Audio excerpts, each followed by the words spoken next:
I didn't knock on the wrought iron gates of the Whitmore estate that humid Tuesday afternoon. My hands were shaking too badly to lift the brass knocker. Instead, I stood there, phone pressed against my ear, replaying Father O'Brien's voicemail for the third time. "Mrs. Scott, if you love your daughter, come to Savannah. Now, don't tell anyone." His voice had carried a weight I'd never heard before, not during Ella's wedding 3 years ago, when he'd smiled and pronounced them husband and wife, not at the charity dinners, where he'd chatted pleasantly about the weather. This was different. This was urgency wrapped in dread. "My name is Joan Scott. I'm 58 years old, and I've spent the last decade telling myself I was a good mother. I built a logistics empire in Chicago from nothing but a rusty truck and a dead husband's debts. I worked 18-hour days so my daughter could attend Cornell, so she could have the life I never did. And when she married Matthew Scott, charming, educated Matthew from the prestigious Whitmore family, I believed I'd finally given her everything. I was wrong. The gate creaked as I pushed it open. Nobody had locked it. That should have been my first warning. Old money families like the Whitmores, or so they claimed, always kept their gates locked. The driveway curved through overgrown magnolias, their white blossoms browning at the edges. The humidity clung to my skin like a wet blanket, and the air smelled wrong. Not the honeysuckle sweetness I remembered from the wedding, but something stale, something rotting. But let me take you back. You need to understand how I got here. Standing in front of this decaying mansion, my heart hammering against my ribs. 10 years ago, Ella and I were a team of two. My husband, James, died in a warehouse accident when Ella was barely 4 years old. The company paid out $30,000, enough to bury him and not much else. I was 35, widowed, with a preschooler and a mountain of medical debt James had hidden from me. I bought a used delivery truck with the last of our savings, started small, hauling produce from farms to Chicago markets at dawn, moving furniture for students in the afternoons, whatever paid. Ella would sit in the passenger seat on weekends, her little legs swinging, drawing pictures on the back of invoices. "Mama," she'd say, pushing a crayon sketch toward me, "one day I'm gonna build a tower named after you. The Joan Tower." I'd kiss her forehead, smelling the strawberry shampoo I bought on sale at Walmart. "You just build your dreams, baby. I'll handle the foundation." And I did. One truck became 2, then 5, then a fleet. By the time Ella was accepted into Cornell's architecture program, I could write the tuition check without flinching. When she graduated summa cum laude at 24, I cried harder than I had at James's funeral. She was my masterpiece. 3 years ago, Ella met Matthew Whitmore at a fundraiser in Chicago. He was a developer from Savannah, looking for investors in a historic preservation project. I remember watching them across the room. Ella in a simple black dress I'd bought her for graduation. Matthew in a tailored suit that probably cost more than her entire wardrobe. He courted her like something out of a movie. Flowers delivered daily to her apartment. Handwritten notes quoting poetry I'd never heard of. A private jet to Savannah so she could see the family estate. Ella, who'd spent her whole life watching me work myself half to death, was swept away. I was suspicious. I saw the way he'd glance at the check whenever we went to dinner, never reaching for his wallet. I noticed how he'd interrupt her mid-sentence when she talked about her architectural designs, redirecting the conversation to his family's legacy. but Ella was in love. "Mom, he treats me like a princess," she'd said, eyes sparkling. His family has history, real southern roots going back 200 years. They have stability. I wanted her to have what I never did: security, ease, someone to take care of her instead of her worrying about money like I had. So when they announced their engagement after 6 months, I bit my tongue. The wedding was lavish. A historic church in Savannah, reception at the Whitmore estate, 200 guests in their finest. I paid for most of it, 70% actually, though Matthew's mother Victoria made sure everyone thought the Whitmore family was being generous hosting. I didn't care. Seeing Ella walk down that aisle, radiant in ivory silk, was worth every penny, or so I thought. Year one after the wedding, Ella called me twice a week. She'd tell me about her days, exploring Savannah's architecture, starting to sketch designs for a community center Matthew was supposedly developing, learning to navigate the social circles Victoria insisted she join. "It's different here, Mom," she'd said once. "The parties, the expectations."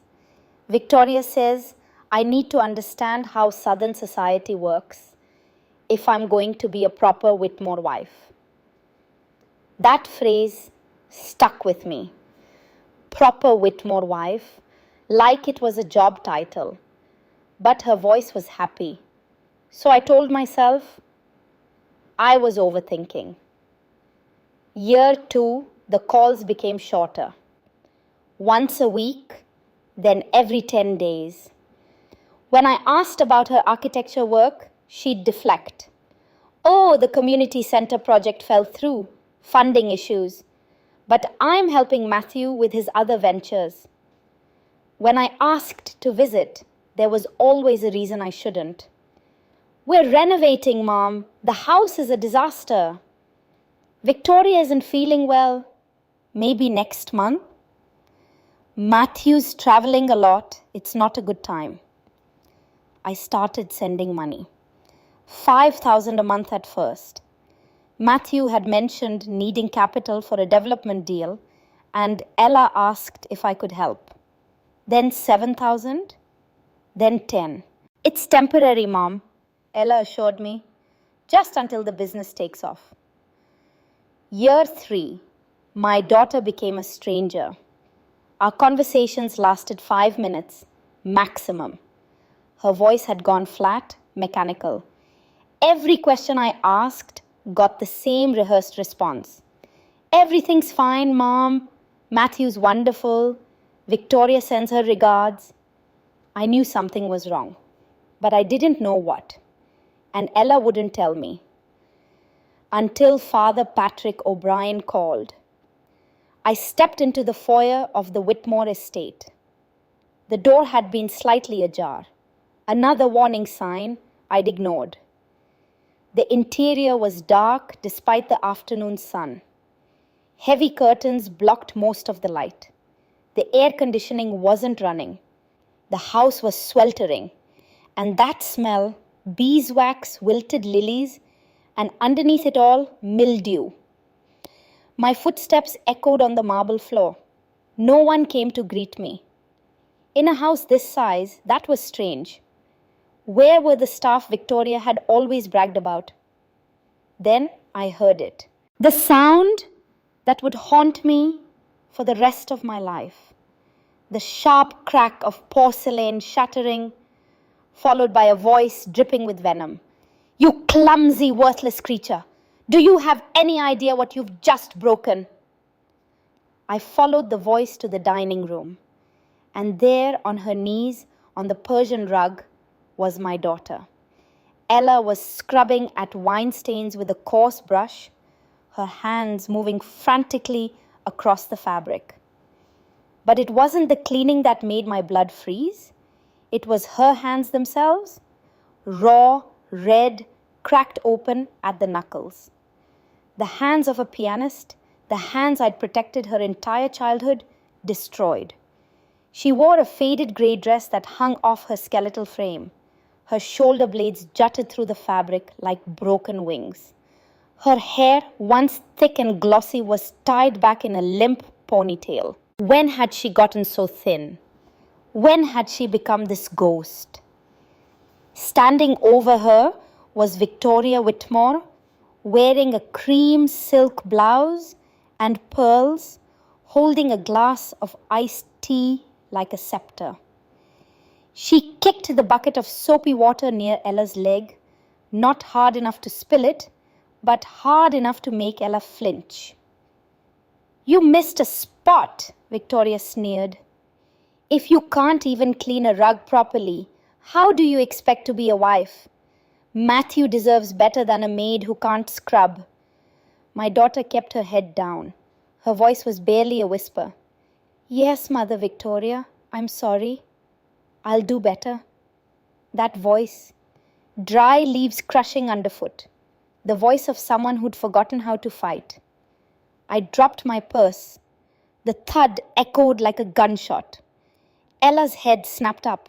Her eyes, God, her eyes were hollow, ringed with dark circles so deep they looked like bruises. When she saw me, panic flooded her face. Not joy, not relief. Panic. "Mom!"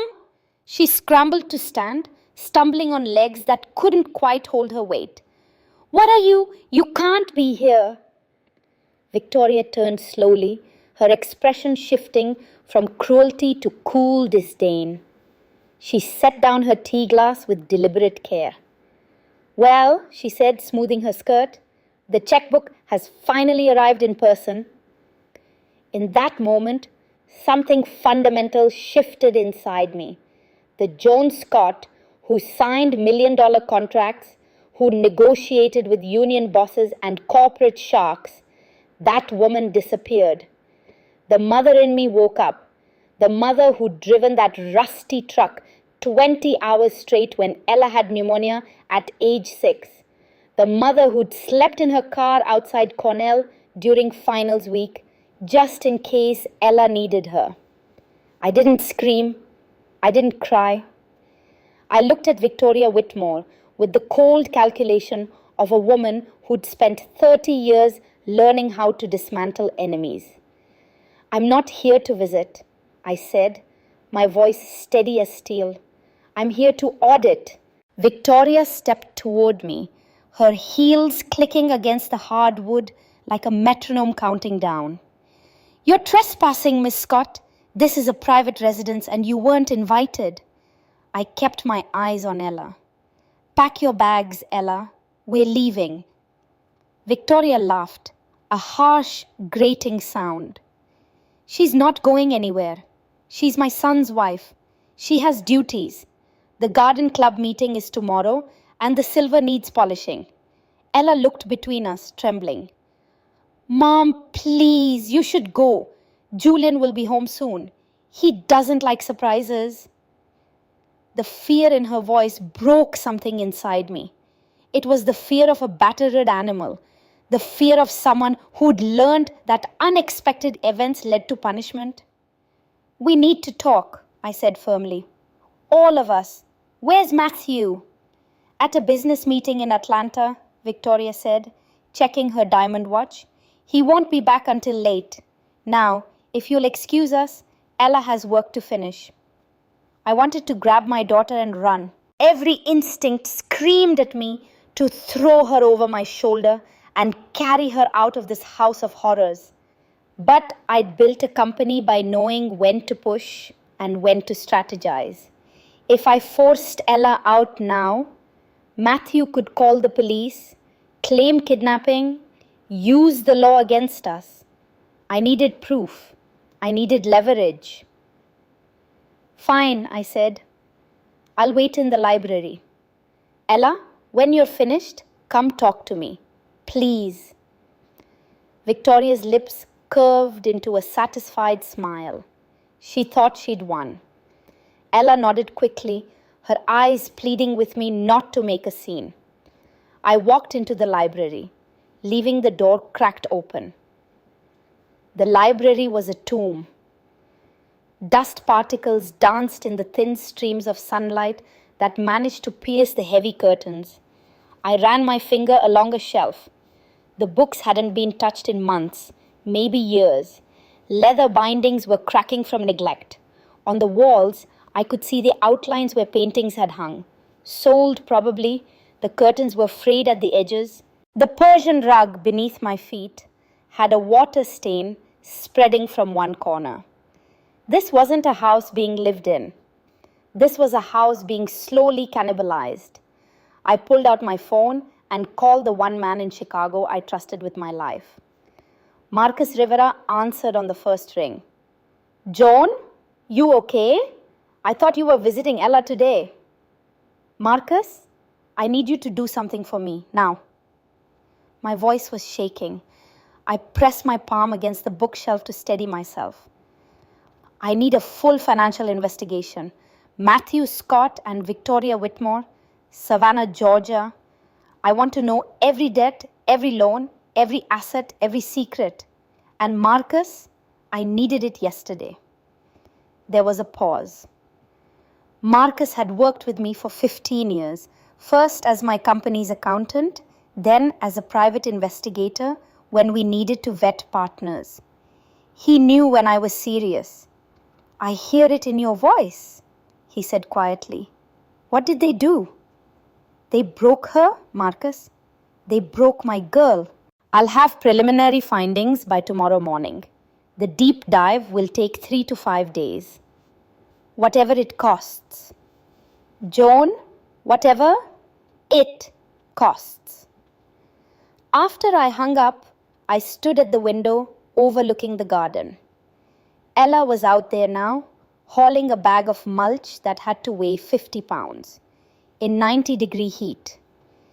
Victoria sat on the porch under a ceiling fan, drinking her iced tea, watching. I took photos, time-stamped them, documented everything. 40 minutes later, Ella knocked softly on the library door. She'd washed her hands, but I could see the cracks in her skin, the raw redness that spoke of months, no years, of hard-hit labor without proper care. "Mom, I'm sorry about earlier. I should have told you that you were coming. Victoria doesn't like surprises." I gestured to the leather couch. "Sit with me."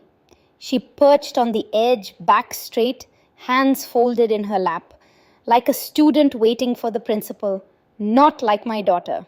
Not like the woman who used to sprawl across my couch, eating ice cream and laughing about her terrible dates. "How long has this been going on?" I asked gently. "What do you mean? Ella?" I took her hands.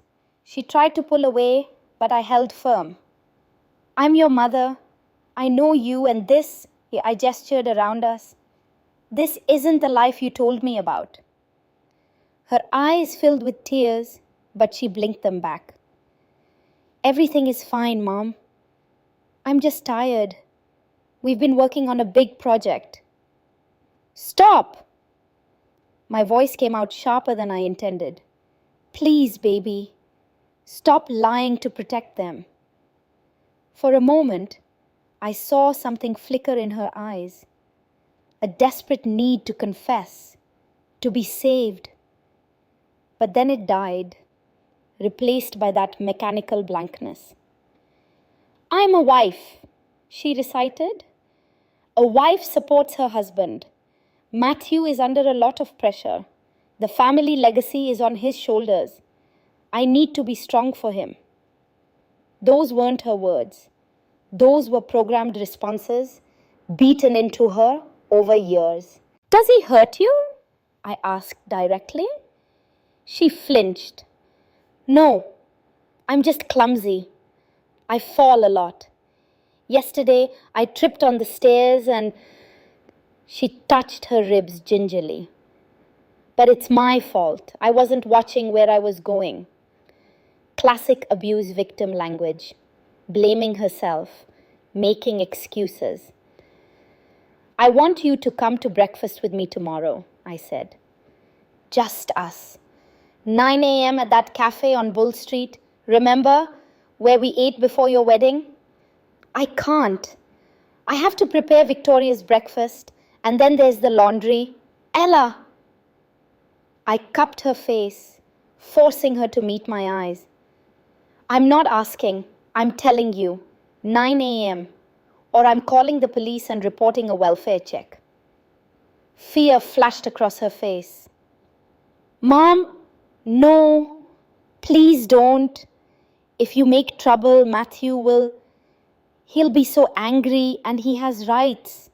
Legal rights. If you push, he could. She stopped, placing a protective hand over her stomach. I froze. Ella? She looked down at her lap. I'm pregnant. 3 months. The world tilted sideways. My daughter. My baby. Pregnant in this nightmare. All the more reason to leave, I said urgently. Come with me right now. I can't. A tear slid down her cheek. Mom, you don't understand.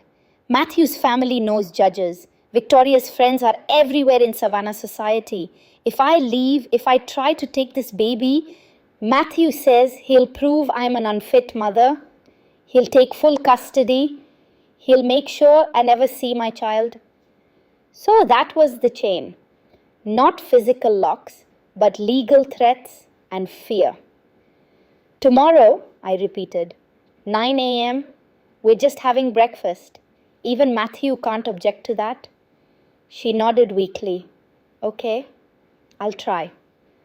After she left, I stood alone in that dying library and made a silent promise. I would dismantle Matthew Scott's world brick by brick. I would take everything he'd used to trap my daughter and turn it into the cage that held him instead. That evening, I checked into the Bohemian Hotel downtown. I couldn't sleep. I kept seeing Ella's hands, Ella's hollow eyes, Ella's broken voice saying, "It's my fault." At 2 a.m., I was still awake when my phone rang. "Marcus, you told me to call anytime," he said. "I've got preliminary findings. Joan, you need to sit down." "I'm lying down. Tell me." The Whitmore family is bankrupt. Technically, they've been insolvent for 5 years. The estate has 3 mortgages totaling $4.2 million. They're 18 months past due on payments. I sat up. 3 mortgages on 1 property. They kept refinancing, pulling out equity that didn't exist. It's a house of cards, and that's not even the worst part. He paused. Matthew has a severe gambling problem. I found records of debts to 2 casinos, one on a reservation in North Carolina, another in Atlantic City. Combined, he owes about $275,000. My hands clenched around the phone. The money I've been sending, gone. Every penny went straight into servicing interest on those mortgages and paying down his gambling debts. Ella hasn't seen a dime. In fact, papers rustled on his end. I found records showing that 8 months ago, Ella liquidated a trust fund, the one you set up for her when she graduated Cornell. $275,000. That money also disappeared into Matthew's debts. "She gave them everything," I whispered. "Joan, there's more. Matthew maintains an apartment in downtown Savannah on Broughton Street. He pays $1,800 a month rent. The lease is in his name, but the apartment is occupied by a Clara Hayes, 19 years old, works as a waitress at the Old Pink House restaurant." The mistress. Of course there was a mistress. Men like Matthew always had one. "I need photos," I said. "Documentation. Everything." "I'm on the red eye to Savannah tonight. I'll have surveillance set up by tomorrow afternoon." After we hung up, I couldn't go back to sleep. I opened my laptop and started researching Georgia property law, custody law, financial fraud statutes. If I was going to war, I needed to understand the battlefield. At 7 a.m., I got a text from Father O'Brien. Thank you for coming. I've been praying for Ella for months. Is there anything I can do? I called him. We met at his church at 8 a.m. before morning mass. Father O'Brien looked older than I remembered, his hair more grey, his face lined with worry. We sat in a pew near the back, light filtering through stained glass. 6 months ago, he began, Ella came to confession. I can't tell you what she said. That's sacred. But afterward, she stayed. She was crying so hard she couldn't speak.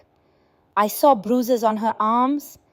When I asked if she needed help, if she wanted me to call someone, she begged me not to. She said Matthew would take the baby if anyone found out. Why didn't you call me then? I tried.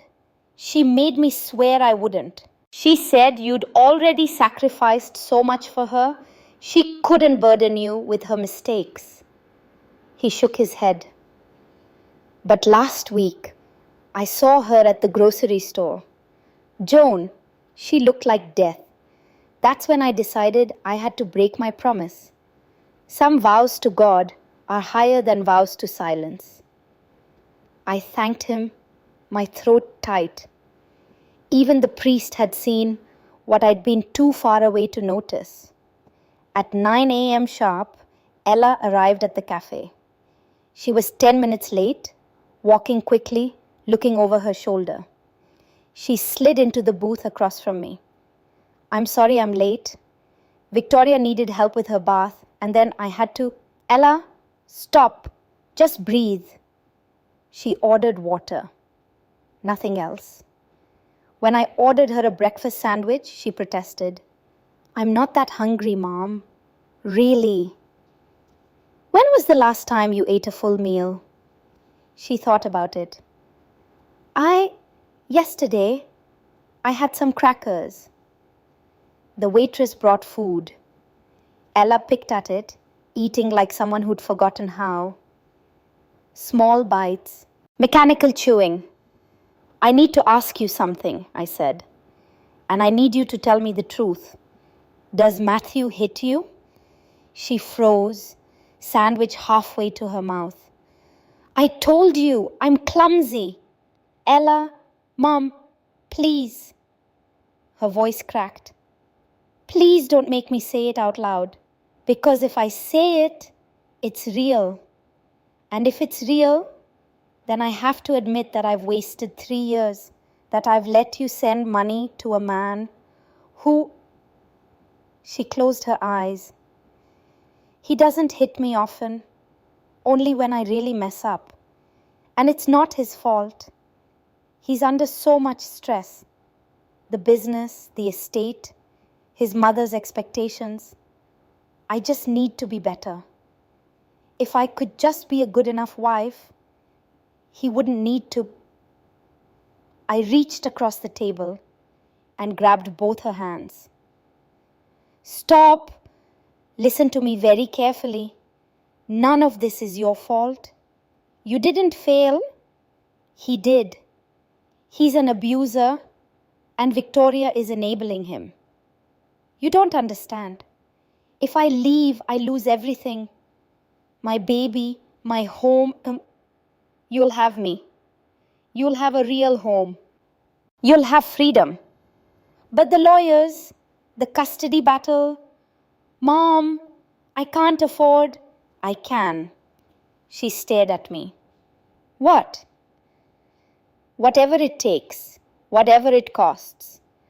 I will burn through every dollar I have to get you and my grandchild away from them. For the first time in 3 years, I saw something in my daughter's eyes that looked like hope. I spent the next 72 hours building a war room in my hotel suite. Documents spread across the bed, laptop open, phone constantly ringing. Marcus arrived Wednesday afternoon, carrying a messenger bag stuffed with files and a camera with a telephoto lens. Marcus Rivera was 45, built like a boxer, with salt and pepper hair and sharp brown eyes that missed nothing. We had met 15 years ago when I needed someone to investigate a shipping partner. He'd been FBI then. Now he worked for himself, and occasionally for people like me who needed the truth. "You look like hell," he said. "Tell me what you found." For the next hour, Marcus walked me through the financial autopsy of the Whitmore family. Bank records, court documents, casino debts. He had everything. The estate is worth maybe 2.5 million now, but they owe 4.2 million across 3 mortgages, Marcus explained. Without your money, they would have been foreclosed on 18 months ago. I felt sick. I had been funding my daughter's prison. He pulled out surveillance photos. Matthew and a young brunette, Clara Hayes, 19 years old, walking hand in hand. Matthew entering an apartment on Broughton Street. He pays $100 a month rent for her, while Ella scrubs floors. Then came the medical records. 4 ER visits in 18 months, bruised ribs, sprained wrist, concussion. Each report noted injury pattern concerning patient declined intervention. "Who holds the mortgages?" I asked. "Blackstone Recovery LLC, a distressed asset firm in New York. They'll sell for $3.5 to $4 million. Buy it." Marcus looked at me carefully. "Joan, that's most of your liquid assets. Your retirement money, she's my daughter. Make the call." He pulled out another folder, thinner, older. "There's something else. Victoria Whitmore isn't who she claims to be. Birth certificate, Victoria Lynn Palmer, Dothan, Alabama. Marriage certificate, Las Vegas, 1988. Newspaper clipping. Local family disowns son over unsuitable marriage." "Victoria isn't Southern aristocracy," Marcus said. "She's from a trailer park. She married into money, got shunned, and spent 30 years building an elaborate lie. Does Matthew know? Doubt it. Victoria controlled the narrative after James died." I stared at the documents. This was nuclear level leverage. "We hold this unless we need it." Over the next week, everything fell into place. Day 4. Marcus negotiated with Blackstone Recovery. They wanted $4 million for the toxic debt. He got them down to $3.8 million. Day 5. I liquidated assets, sold 40% of my company shares, took out a business line of credit. My CFO was horrified. "Joan, this is your legacy." "My legacy is my daughter," I said. Day 8. Robert Anderson flew to Savannah. He was 55, gray-haired, with the calm demeanor of someone who'd seen every family nightmare imaginable. "Even after you buy the debt, we can't immediately evict Matthew," Robert explained. "He has marital property rights. We need either voluntary departure or a court order based on abuse. Unless Ella testifies that Matthew caused her injuries, she's terrified of testifying. Then we corner them, present the evidence, give them a choice. Leave voluntarily or we expose everything. Most people take the exit that preserves some dignity. And if they refuse, we go to war." Day 9. The wire transfer went through, $3.8 million. In return, I received documents making me the sole holder of all Whitmore debt. I owned them. Day 11. Ella called, crying. "Mom, can you come over? Matthew's in Atlanta. Victoria's at a luncheon. I can't do this anymore." I was there in 20 minutes. She fell into my arms in the foyer, sobbing. I'm so tired of being scared. We sat on the faded sofa and she told me everything. The verbal abuse that became physical, Victoria telling her, all men have tempers, Matthew saying he'd take the baby if she ever left. When did it get physical? I asked. About a year in, he grabbed my arm hard enough to leave marks. She showed me faded scars. I should have left then, but he cried, said his father used to hit him, promised he'd change, and I believed him. Why didn't you call me? Because I was ashamed. Because Matthew said no judge would give custody to a woman with no job, no money. He said I'd never see my child. I bought their debt, I said simply. She stared. What? All $4.2 million. I own this property now. Matthew and Victoria have no power anymore. Mom, that's your retirement? You are my retirement. I'm getting you out. She cried different tears then. Relief, hope. 3 days, I promised. Hold on 3 more days. Day 12, 9:00 a.m. I arrived at the estate with Marcus and Robert. Didn't knock, just walked in. Ella was polishing a mirror.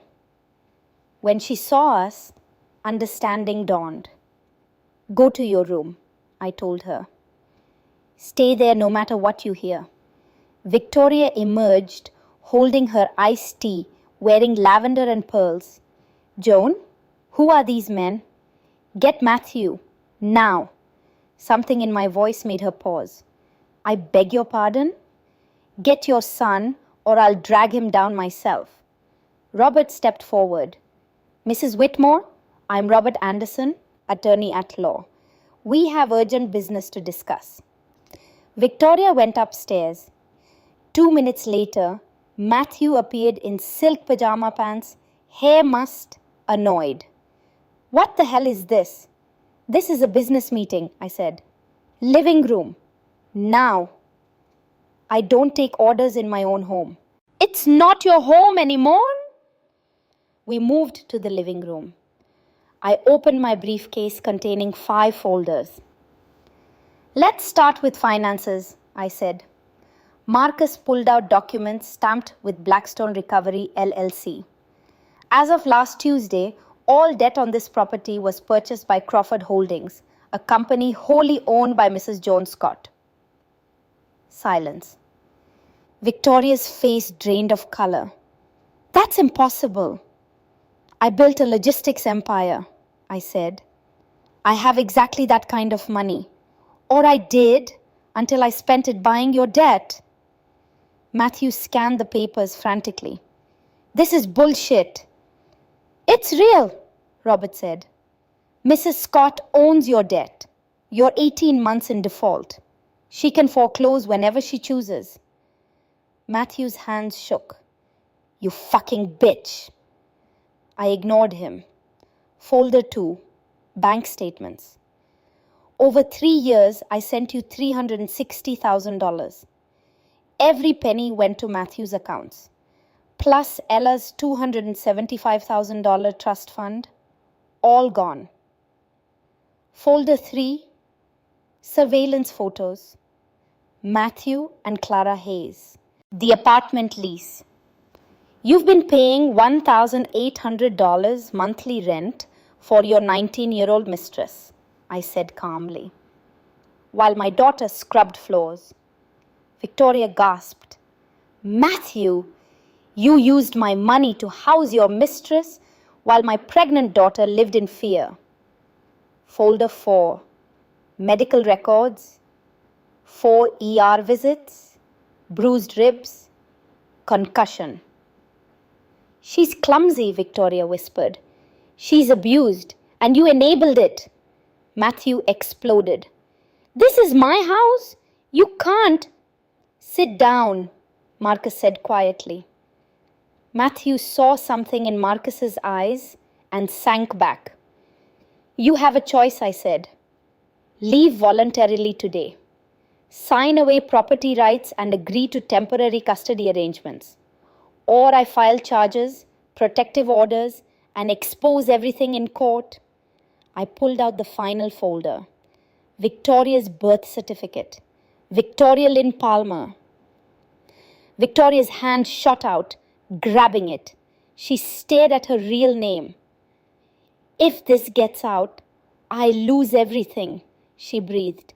Then leave quietly. I'll give you $175,000. You relocate. Never contact Ella again.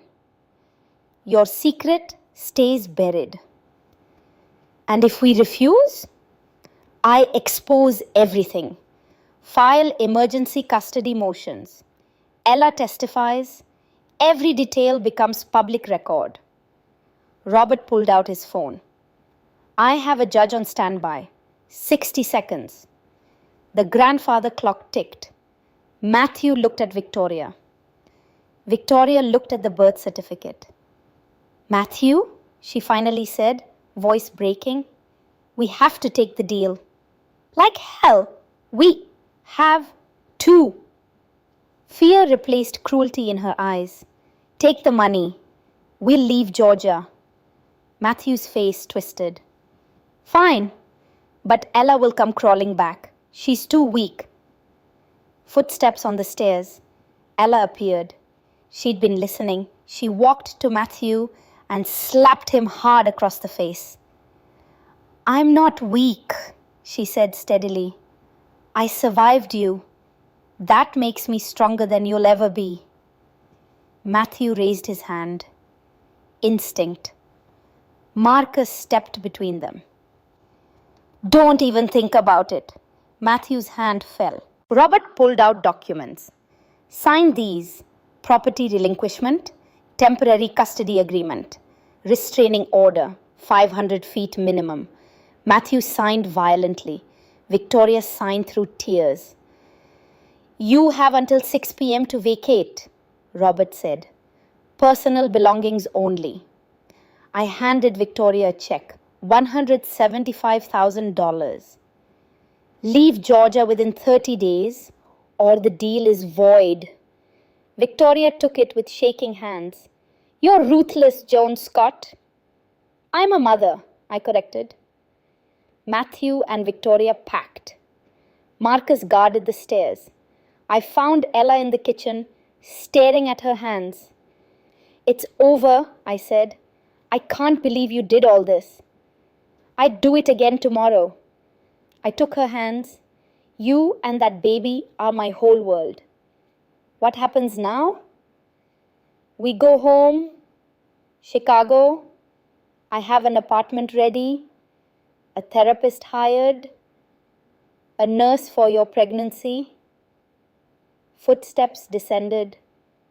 Victoria paused at the door, looking at Ella.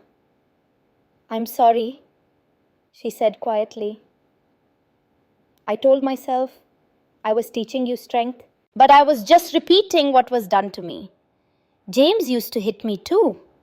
She touched her cheek. I thought it was normal. It wasn't enough, but it was something. Ella said nothing as they left. When their taillights disappeared, Ella started crying. Deep, racking sobs.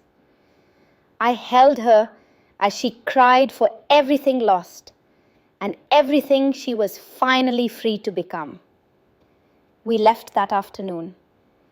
Ella took only her sketchbooks, her father's locket, and one photo.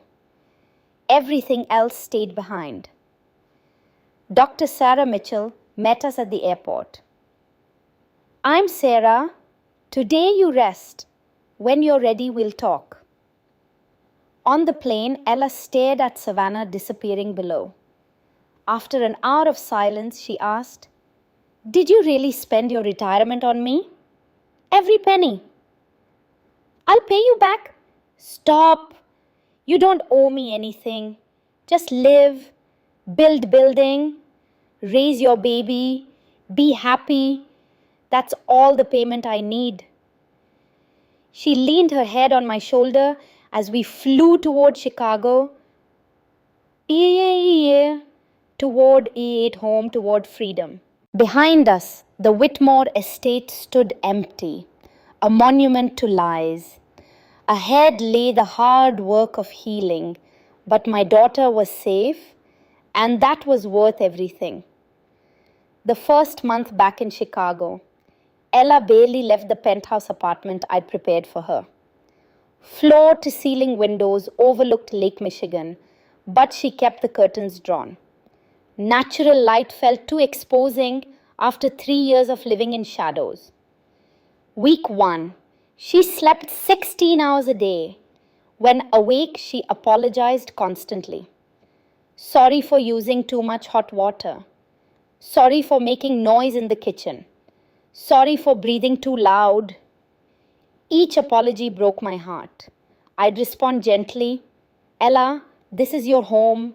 You don't apologize for existing here. But the programming ran deep.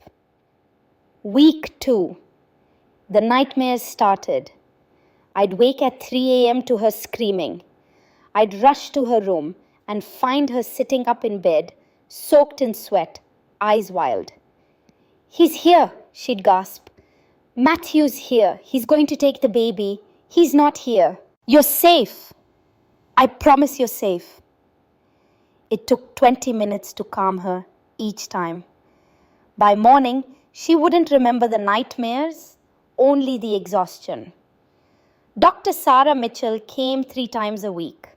She was patient, never pushing, always listening. After the second session, she pulled me aside. Joan, Ella's trauma is severe. 3 years of sustained psychological and physical abuse. The recovery won't be linear. She'll have good days and terrible days. You need to prepare yourself for the long haul. How long? Years, maybe a lifetime. Trauma like this changes brain chemistry. We can help her manage it, but it never fully disappears. I nodded, throat tight. Whatever she needs. Week 3, the anger phase hit like a storm. I came home from a half day at the office to find a shattered plate on the kitchen floor. Ella stood over it, chest heaving. I dropped it, she said. I'm so clumsy, I'm so stupid. Ella, it's just a plate. It's not about the plate. She turned on me, eyes blazing. Why didn't you come sooner? Why did you let me marry him? You saw the signs. You said so yourself. Why didn't you stop me? The words hit like physical blows. But Dr. Mitchell had warned me this would come. You're right, I said calmly. I should have fought harder. I should have trusted my instincts. I'm sorry. Don't apologize, Ella yelled. Don't be so goddamn understanding. Be angry. Yell back. I'm not angry at you, baby. I'm angry at him. At them. She grabbed a mug and threw it. Not at me, just threw it. It shattered against the wall. Then another. Then she collapsed on the floor, sobbing it. I sat beside her among the broken ceramic. Didn't try to hold her, just sat. After 10 minutes, she whispered, I wasted 3 years. You survived 3 years. That's not waste, that's strength. Week 4, the guilt phase. I'm such a failure, she said during breakfast. Cornell graduate, top of my class, and I ended up a maid. A punching bag. How pathetic is that? You're not pathetic. You were systematically broken down by experts. Matthew and Victoria had practice. We found records of other victims. You're not the first woman they targeted. But I should have been smarter. Stop. Abuse doesn't discriminate by intelligence. Some of the smartest women in history have been trapped in abusive relationships. It's not about being smart, it's about being human. Dr. Mitchell worked intensively on reframing Ella's self-perception. "You're not weak for being abused," she repeated session after session. "You're strong for surviving." Slowly, incrementally, Ella began to believe it. Week 5, I got the call at 2 a.m. Ella, breathless with pain. "Mom, something's wrong. I'm bleeding." We rushed to Northwestern Memorial Hospital. The ER was too bright, too loud. Ella gripped my hand so hard I lost circulation. The ultrasound technician was silent too long. The doctor came in, face grave. "Scott, the baby's heartbeat is present but weak. You're showing signs of threatened miscarriage. Your stress levels, combined with previous malnutrition, have put significant strain on the pregnancy." Ella's face crumpled. "I'm losing the baby."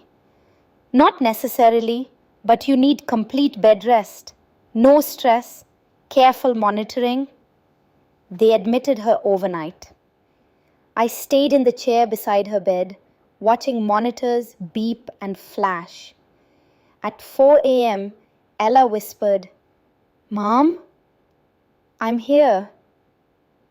I have to tell you something terrible." Her voice was so small.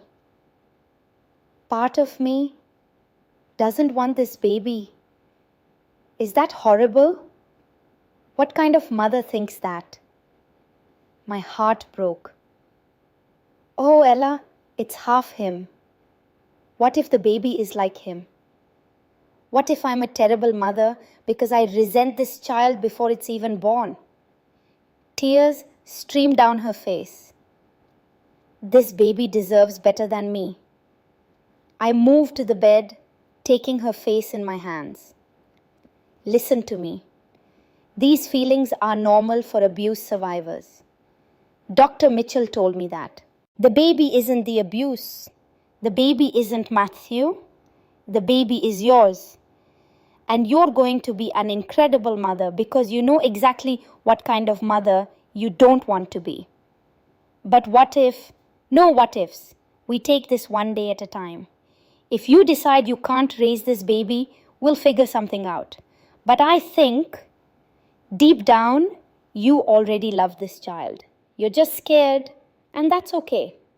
She cried then, not the violent sobs of before, but quieter tears, grieving tears. The baby's heartbeat stabilized by morning.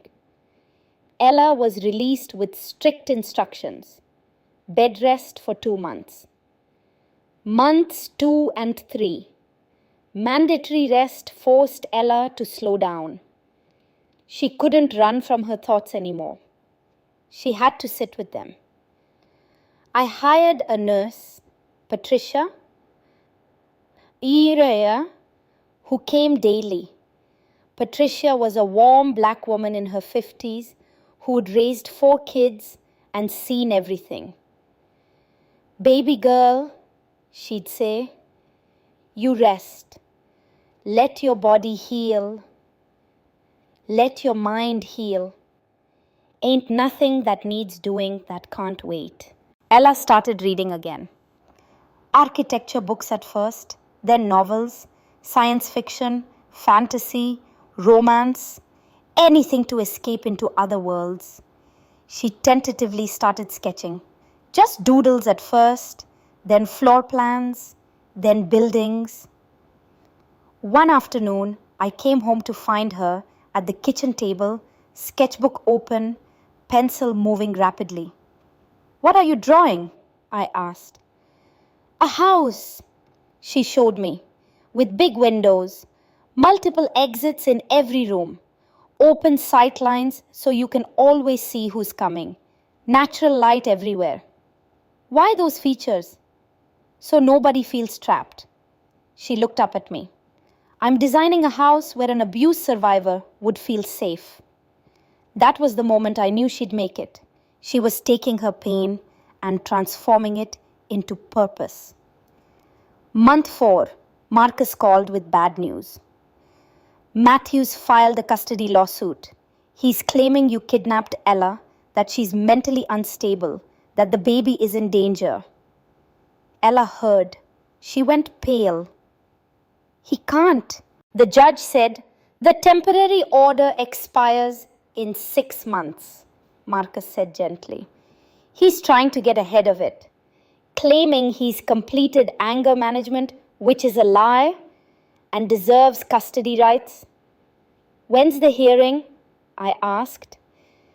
8 weeks, Cook County Courthouse. Ella started hyperventilating. He's going to take my baby. He said he would. He knows judges. Ella! I gripped her shoulders. Look at me. He's not taking anything. We have Robert Anderson. We have evidence. We have the truth. And we're going to win. But I saw the fear return to her eyes, that trapped animal look I'd hoped never to see again. Month 5, the custody hearing arrived too fast. Cook County Courthouse was brutalist architecture, all concrete and harsh angles. We arrived early. Robert Anderson met us outside, briefcase in hand. Remember, he said to Ella, tell the truth. Don't embellish, don't minimize, just truth. Ella wore a navy maternity dress, professional, not expensive. Her hair pulled back simply, no makeup to hide behind. She looked terrified but determined. Matthew arrived in a borrowed suit, hair neat, playing the wronged husband. His new lawyer was sleek and expensive. Someone was bankrolling this. Victoria? Marcus whispered. She's paying for his attorney. The judge was Honorable Margaret Chen, a stern woman in her 60s with sharp eyes and no patience for nonsense. Matthew's lawyer went first. Your Honor, my client is a devoted father-to-be whose wife was removed from their home by an overbearing mother-in-law. Ms. Ella Scott has a history of mental instability. Objection, Robert said. No medical evidence of mental instability. Sustained. Counsel, stick to facts. Matthew's lawyer presented his case. Matthew had completed online anger management courses. He had a new job, sales position at a car dealership. He had stable housing, a rental apartment. He wanted to be part of his child's life. But you, Scott, Judge Chen said, did you ever harm your wife physically? Never, Your Honor. Ella can be dramatic. She falls frequently, has always been clumsy. I think her mother has convinced her. I'll ask Miss Scott herself. Call your next witness. Robert stood. Your Honor, we'd like to present evidence before testimony. He methodically laid out everything. Medical records showing the pattern of injuries, photos of Ella's condition when we found her, financial records proving fraud, surveillance photos of Matthew with Clara Hayes.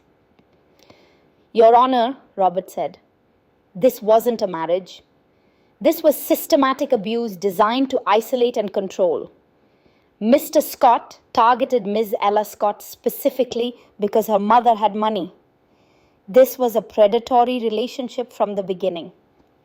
He called Marcus to testify about the financial investigation. Then Clara Hayes, who'd agreed to testify once she learned the truth about Matthew. Clara was nervous, young, voice shaking. He told me he was divorced, that his ex-wife was crazy. I didn't know she was pregnant. I didn't know any of it. Then it was Ella's turn. She walked to the witness stand slowly, placed her hand on the Bible, swore to tell the truth. Miss Scott, Judge Chen said gently, did your husband harm you physically? Ella's voice was barely audible. Yes. Can you describe one incident? Ella's hands trembled. She looked at me. I nodded encouragement. 6 months ago, she said, voice gaining strength, I dropped a serving tray. Matthew grabbed my arm and twisted it behind my back. He said, you embarrass me in front of my mother one more time, and I'll give you something to really cry about. I had bruises for 2 weeks. Why didn't you report this to police? Because he told me if I ever reported him, he'd take my baby. That his mother knew judges, that no one would believe me, a woman with no job, no money, completely dependent on him. He said I'd never see my child. Is that why you stayed? Yes. And because I didn't know how to leave, he controlled everything. The money, the car, my phone. I couldn't even call my mother without him listening. What changed? My mother came, she found me, and she saved me. Judge Chen made notes. Mr. Scott, do you wish to cross-examine? Matthew's lawyer stood. Miss Scott, isn't it true your mother paid you to lie about my client? Objection! Robert was on his feet. Withdrawn. Miss Scott, you claim abuse, but you never called police, never filed a report. How do we know? Because I was terrified. Ella's voice rang out clear. Because he made sure I had nowhere to go. Because abuse victims don't always report immediately. That's documented fact. I stayed because I thought I had to. Because he convinced me I was worthless without him. But I'm not worthless. I survived him. And I'll be damned if he gets anywhere near my child. The courtroom fell silent. Judge Chen looked at Matthew. Her expression was ice. Mr. Scott, I've reviewed the evidence. The medical records alone paint a clear picture. Combined with financial fraud documentation and testimony from multiple witnesses, I find your claims without merit.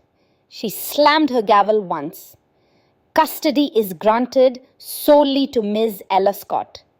Mr. Scott, you are ordered to complete in-person supervised anger management therapy and maintain steady employment for a minimum of 2 years before you may petition for supervised visitation. Restraining order is extended indefinitely. You are not to contact Ms. Scott or the child. If you violate this order, you will be held in contempt. This court is adjourned. Matthew exploded. This is bullshit. That's my child. One more word and you'll be held in contempt right now. Bailiff. Security escorted Matthew out, still yelling. Ella collapsed into my arms in the courtroom. It's really over. It's really over. 7 months later, Leo James Scott was born on a Tuesday morning in March. 8 pounds, healthy lungs, his mother's dark eyes.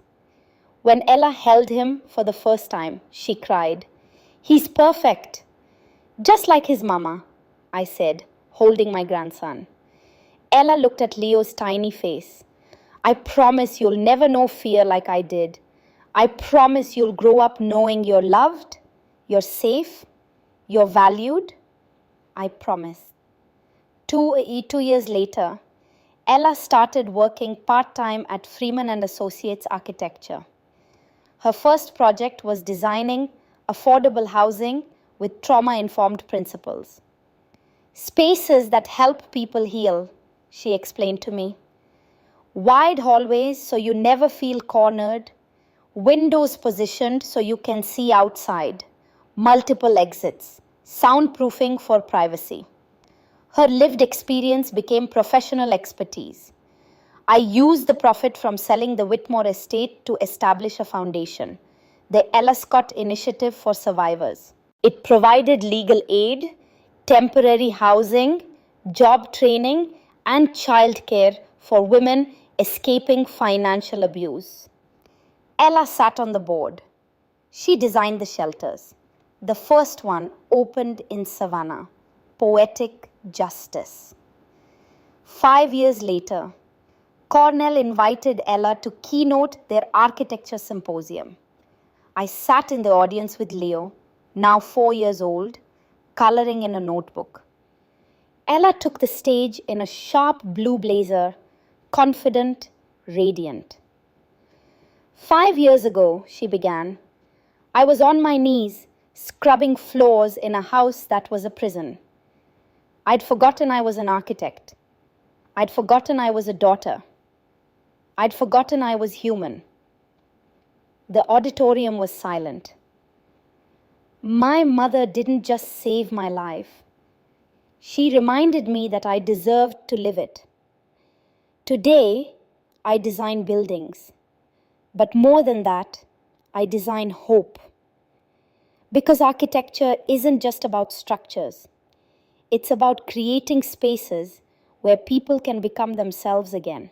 To anyone out there who's on their knees right now, scrubbing someone else's floor, living in someone else's nightmare, listen to me. Rock bottom is not the end. It's the foundation you build on. Stand up, walk out. Your story doesn't end in darkness. Standing ovation. I was crying. Leo tugged my sleeve. Why is mommy crying, Grandma? Because she's happy, baby. Really, truly happy. Epilogue, autumn afternoon, Chicago. 5 years, 6 months after Savannah. We sat at our corner cafe, Ella, Leo, and me. Ella showed me blueprints for a new women's shelter in Atlanta. Leo drew rocket ships on napkins. Ella's phone buzzed. Text from her Cornell friend Rachel. Dinner Friday. My sister's going through a divorce. Could use someone who understands. Ella looked at me. Should I? If you're ready to help someone else, that means you've healed. She typed back. Absolutely. I'm here. I watched them, my daughter and grandson, and realized that the most expensive thing I ever bought wasn't the mortgage or the lawyers. It was their freedom. And it was a bargain at any price. People ask if I regret spending $4 million to save my daughter. Regret? I'd spend it again tomorrow. Money is just paper. Power is just leverage. But family? That's everything. Ella looked up. Mom, you okay? I smiled. Perfect. Absolutely perfect. We left the cafe together, 3 generations walking into the Chicago afternoon, unbroken, unafraid, and finally, completely free.